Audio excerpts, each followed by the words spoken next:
It feels almost a little bit like spoilers to start the video with this, but I have not unfortunately been successful with my attempts to repair this camera. The issue I believe it has is the fact that the actual lens mount has been damaged and twisted. It's impossible to get the bayonet back into it and get it flush. As a result, it's not going to be able to take the lens properly.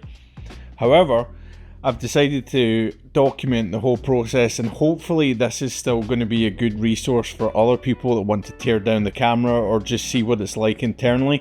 I did get lucky and managed to find the service manual. What I'm going to do is in the description I'm going to put some high resolution stills of the various different parts that I've taken apart and also the service manual, so hopefully people will be able to take those resources themselves.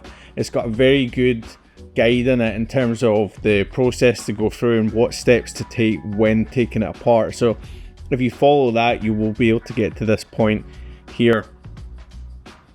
But I've documented as much as possible in this video. The only thing I don't have documented is the removal of the top case. There's actually some damage to the screw thread in mine, so it wasn't particularly easy to do, so it took a little bit more effort and I kind of stopped filming that. But everything else is in it, and if anyone's got any questions they can drop it down. But like I said, I'm going to put in the description some high resolution stills and the service guide, so hopefully this will help people that want to carry out their own repair or just interested to see more about how the camera works and how it's put together. I apologise as well for some of the camera work in certain sections. I didn't have an overhead camera set up for this, so I do know that I've obstructed it occasionally, but I think overall you can get a pretty clear indicator, and I've tried to include stills from the service manual too, so it should be easy enough to follow along with what I've been doing, or just follow with the service manual directly and just use the video as a reference guide for what it actually looks like. But yeah, apologies for that, and if I do another one in the future, so something to learn from.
So unfortunately, as I said, I wasn't able to fix the issues that I was having myself. I think this camera is unfortunately dead, but I think I'll be listing it for parts because there's a lot of parts that are still functional in this, and hopefully this will help someone else to repair their camera. As I said, I'm going to leave up high resolution images and the service manual in the description, so hopefully this will help people on their own projects. So thanks for watching, and if you've got any questions, drop them below. Can't guarantee I'll have the answers for them, but I'll certainly try.